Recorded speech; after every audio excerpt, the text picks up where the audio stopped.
Dmitry Medvedev is drawing a brutal line in the sand, giving Kyiv a choice between total surrender or battlefield annihilation. The Russian Security Council deputy chair made it clear that while Moscow claims to favor negotiations, it will happily smash Zelensky's forces on the front lines to secure its objectives. Therefore, the best guarantee here will simply be to strengthen our country, our military might, to consolidate our nation around the president's course, and of course the need to achieve results, if not at the negotiating table, then on the battlefield. And this is quite likely and natural to happen. Medvedev launched a scathing attack directly at the legitimacy of the Ukrainian government. Exploiting the suspension of wartime elections, he ripped into Zelensky, claiming Ukraine's leadership has completely exhausted its authority.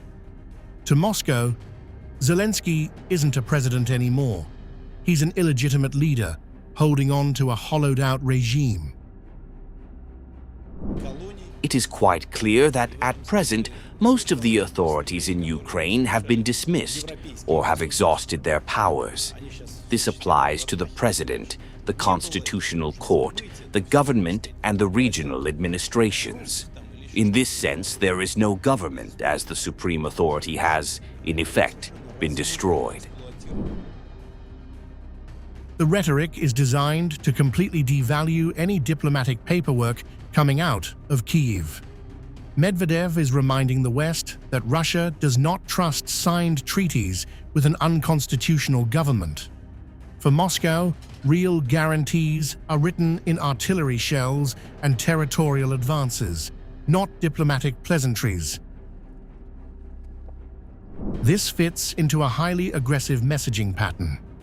While cutting Zelensky out of the script, Medvedev is simultaneously holding a knife to the West's throat, reminding European nations that while Russia isn't actively seeking a nuclear apocalypse, their leaders are playing a highly dangerous game.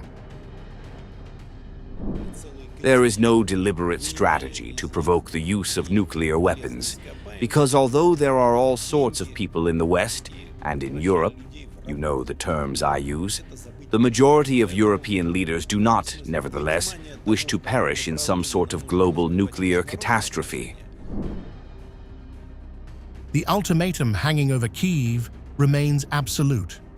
Medvedev's barrage of insults signals that Moscow will only talk to a submissive Ukrainian authority.